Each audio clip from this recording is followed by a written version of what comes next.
Hello everyone. मैं हूं professor Sandeep Gupta from engineering minds, जो एक डिग्री इंजीनियरिंग कोचिंग क्लासेस है इन बोरिवली एंड विले पार्ले।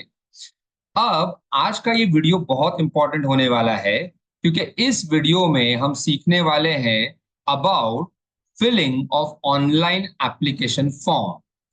बस अभी कुछ ही दिनों में ये सीईटी सेल के वेबसाइट पे आपका एडमिशन प्रोसेस, इंजीनियरिंग का एडमिशन प्रोसेस स्टार्ट होने वाला है।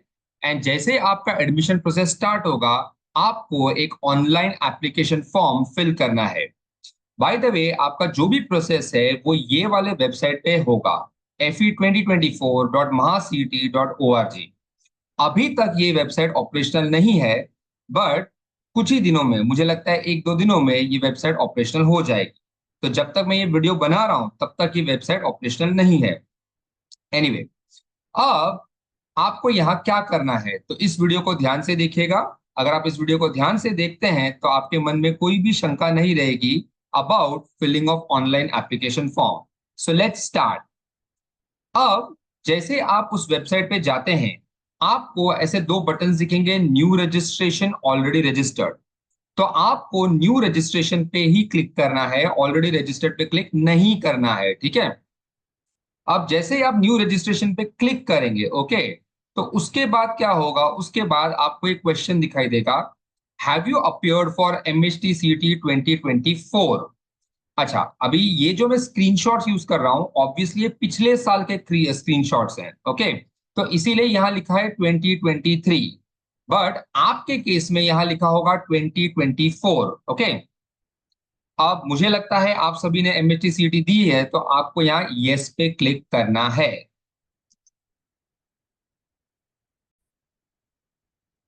अब आप जैसे ही यस पे क्लिक करेंगे, आप जैसे ही यस पे क्लिक करेंगे, तो वो आपको पूछेगा आपका सीईटी का एप्लीकेशन नंबर, आपका roll number and other details, okay.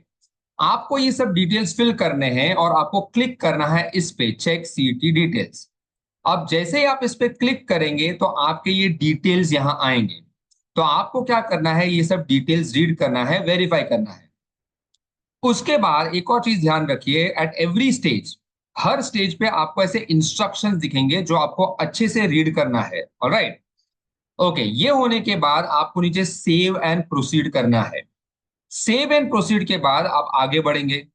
जब आप आगे बढ़ेंगे तो क्या होगा, अच्छा, अभी एक मिनट हम फिर से पीछे जाते हैं और ये स्क्रीन को देखते हैं, ये स्क्रीन को देखते हैं, ठीक है। अब समझो आपने इधर नो क्लिक किया होता, वैसे आपने तो शायद सीटी दी है, बट समझो आपने सीटी नहीं दी है तो आपने नो क्लिक किया होता। तो अगर आपने नो क्लिक किया है ना, तो वो आपको पूछेगा कि did you appear for JEE Main. वो भी अगर नो किया है तो वो पूछेगा are you a foreign national, और ऐसे वो और क्वेश्चंस पूछता जाएगा, ओके। एनीवे, अब आपने अगर यस किया है, सीईटी के लिए यस किया है, तो आप वेरीफाई डिटेल्स करेंगे और उसके बाद जो नेक्स्ट स्क्रीन है वो ये वाली स्क्रीन आएगी। अब ये स्क्रीन पे आपको क्या करना है, आपका नेम एंटर करना है, आपके सारे डिटेल्स जो हैं वो एंटर करने हैं, आपका एड्रेस एंटर करना है, ओके। सो बेसिकली यहां आपको अपने पर्सनल डिटेल्स एंटर करने हैं। अब नीचे जब आएंगे, ओके, इसी स्क्रीन पे जब आप नीचे आएंगे, तो यहां आपको मोबाइल नंबर और ईमेल आईडी देना है। जब आप mobile number and email ID देते हैं, तो प्लीज वो मोबाइल नंबर दीजिए जो अच्छे से काम कर रहा है, जिसकी सर्विस अच्छे से चल रही है। And the same applies for email ID also. ऐसा इसीलिए क्योंकि इस मोबाइल नंबर और इस ईमेल पे आपको फ्रॉम टाइम टू टाइम बहुत सारे ओटीपी आएंगे, ओके। तो ध्यान रखिएगा, वही मोबाइल नंबर दीजिएगा जो काम कर रहा है। अब ये होने के बाद नेक्स्ट स्टेज में, आई मीन उसी स्क्रीन पे, आपको क्या करना है, आपका पासवर्ड चूज करना है।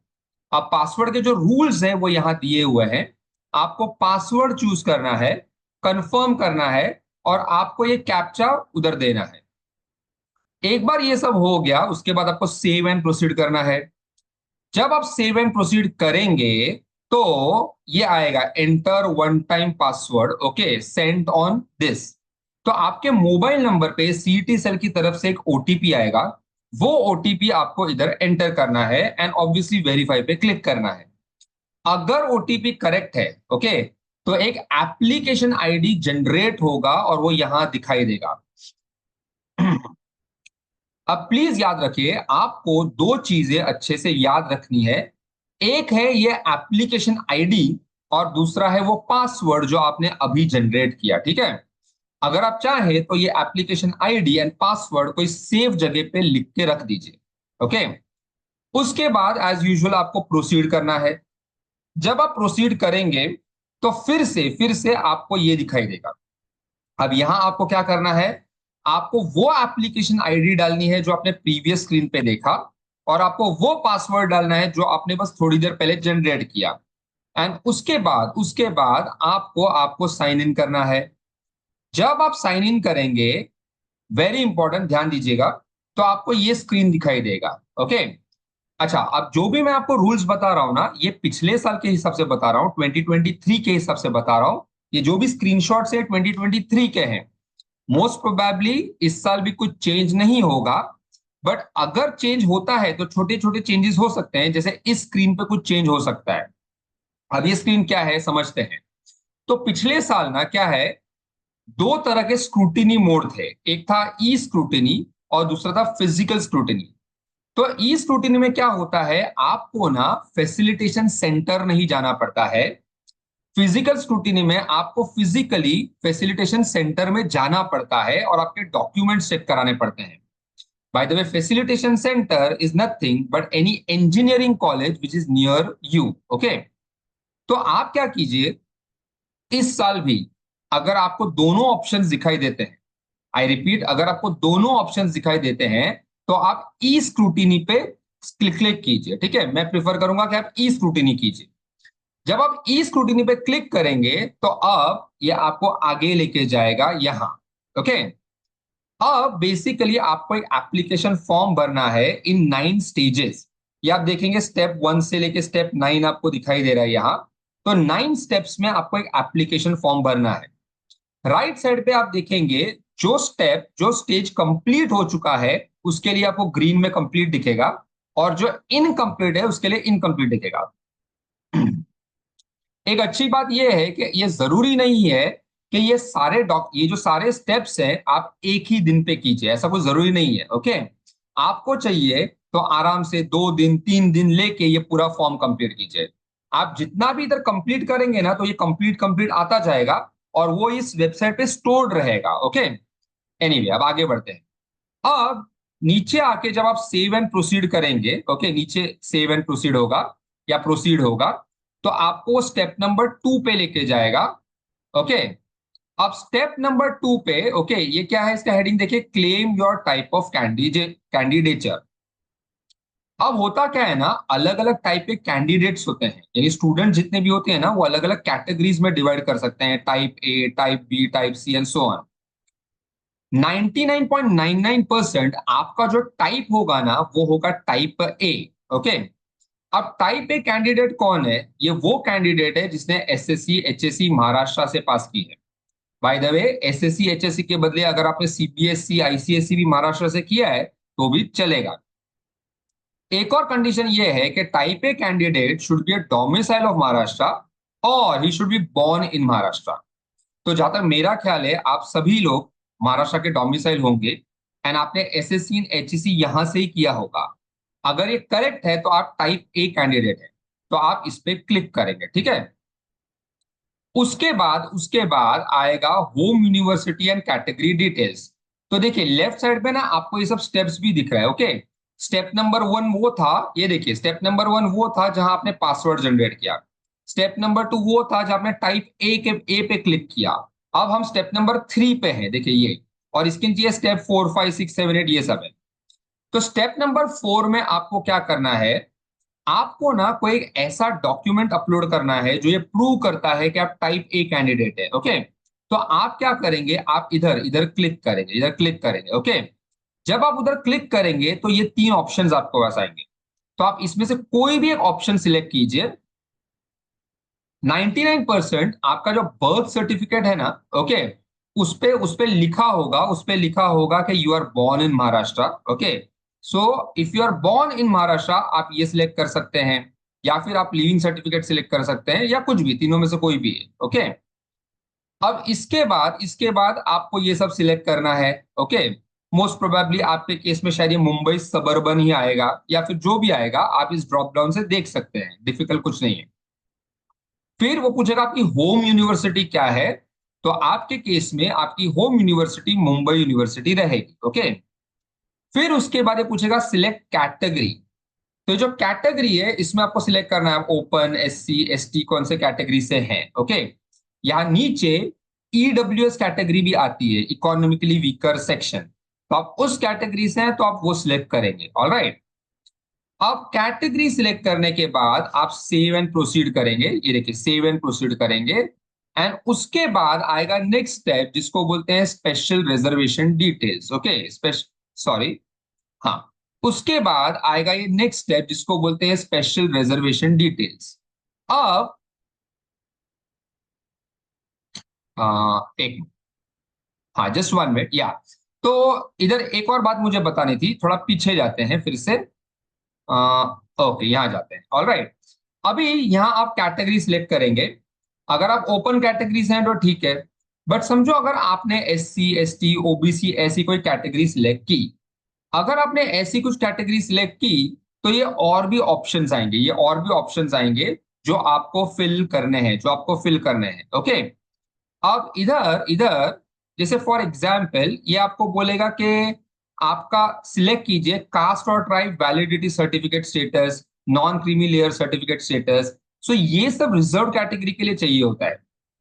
बट एक इंपॉर्टेंट बात क्या है कि इधर जब आप ड्रॉप डाउन में जाएंगे ना, तो आपको 3 ऑप्शन दिखाई देगा, 3 ऑप्शन, ठीक है। पहला ऑप्शन आपको दिखाई देगा अवेलेबल, दूसरा ऑप्शन आपको दिखाई देगा applied but not yet received, और तीसरा नॉट अप्लाइड। तो मेरी बात ध्यान से सुनिए, अगर आपने कोई डॉक्यूमेंट के लिए अप्लाई किया है बट आपको डॉक्यूमेंट अभी तक नहीं मिला है, फॉर एग्जाम्पल समझो आप ईडब्ल्यूएस से हैं एंड आपको अभी तक ईडब्ल्यूएस सर्टिफिकेट नहीं मिला है बट रिसीप्ट आपके पास है, तो आप ये सेकेंड ऑप्शन पे क्लिक कर सकते हैं। अप्लाई नहीं किया है तो थर्ड ऑप्शन, और अगर आपके पास वो डॉक्यूमेंट है तो ये first option. Okay, so basically क्या होगा, जो भी आप इधर सिलेक्ट करेंगे, जो भी आप इधर सिलेक्ट करेंगे उसके हिसाब से ये सब ड्रॉप डाउन आएगा। आपको ड्रॉप डाउन ध्यान से रीड करना है एंड अकॉर्डिंग सिलेक्शंस करने हैं, ठीक है। अब उसके बाद आएगा स्पेशल रिजर्वेशन डिटेल्स। तो यहां आपको स्टेट करना है कि whether the student is a person with disability और डिफेंस कोटा, फिर आपको फैमिली इनकम बतानी है, फिर आपको ये बताना है कि do you want to apply for TFWS, tuition fee waiver scheme. Okay, tuition fee waiver scheme के बारे में हमने बात की थी अपने सेमिनार्स में। ओके, तो आपको यहाँ उसके लिए भी बताना है।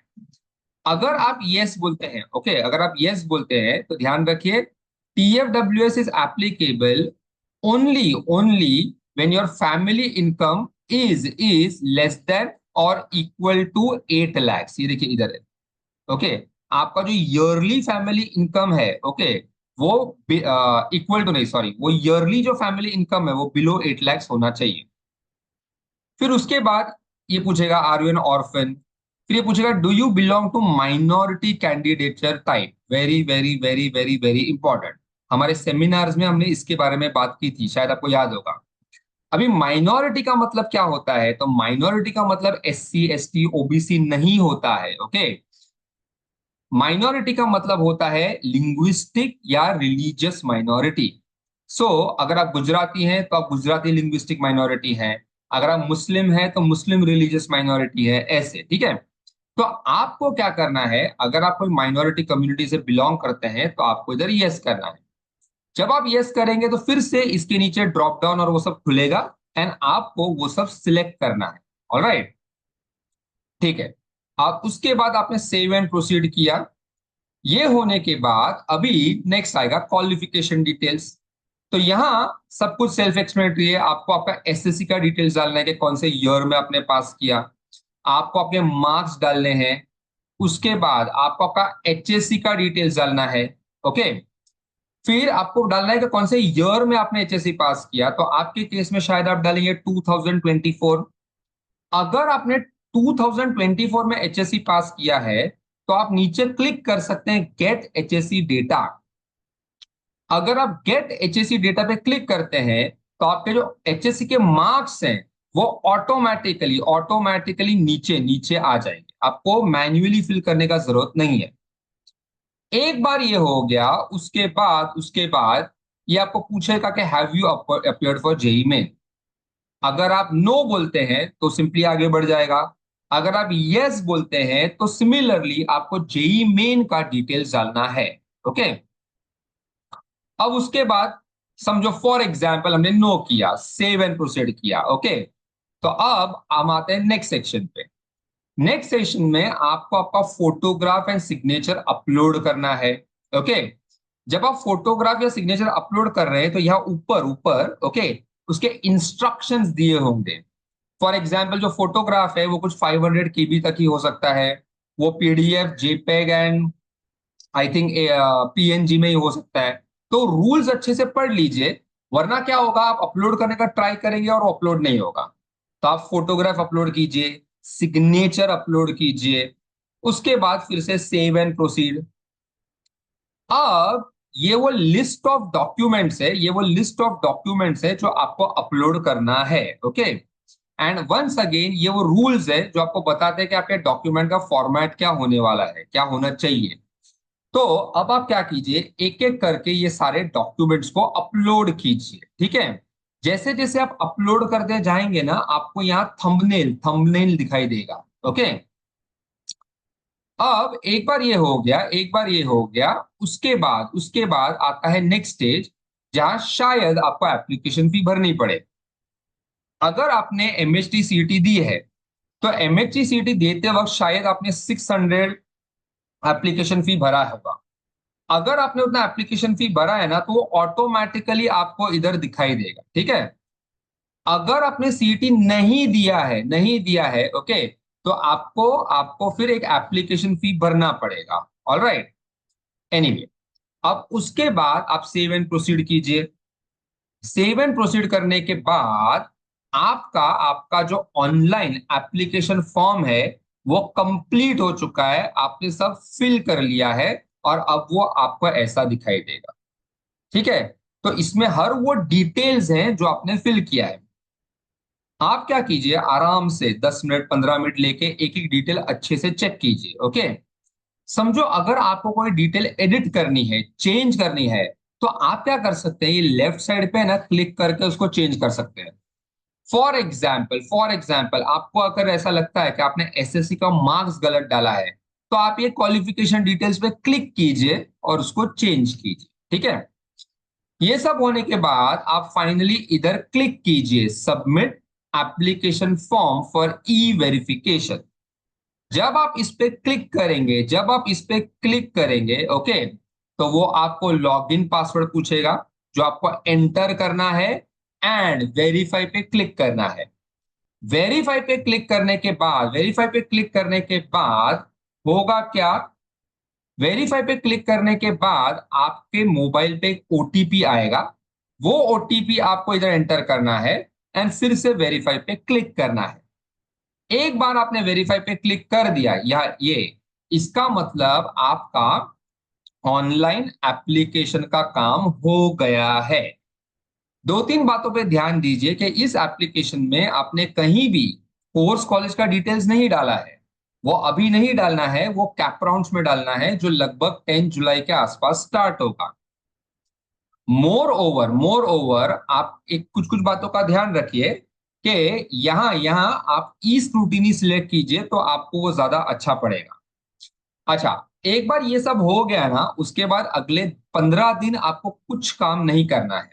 हाँ, अगर समझो आपके डॉक्यूमेंटेशन में कुछ प्रॉब्लम है ना, तो आपको एसएमएस एंड मेल आएगा फ्रॉम द फैसिलिटेशन सेंटर। तो मेल में कुछ लिखा होगा कि ये डॉक्यूमेंटेशन में ये मिसिंग है, ये मिसिंग है, ऐसा, तो वो अप्रोप्रिएट स्टेप्स आपको लेना है। बट अगर सब कुछ सही हुआ तो अगले 15-20 दिन आपको कुछ नहीं करना है। 15-20 दिन के बाद आएगा प्रोविजनल मेरिट नंबर, और उसके 2 दिन बाद आएगा फाइनल मेरिट नंबर। अब वो प्रोविजनल मेरिट नंबर क्या होता है, फाइनल मेरिट नंबर क्या होता है, ये हम अगले वीडियो में देखेंगे। ओके, सो आज के लिए इतना ही। Okay, thank you very much. This is professor Sandeep Gupta signing off from engineering minds. Bye, take care and God bless you.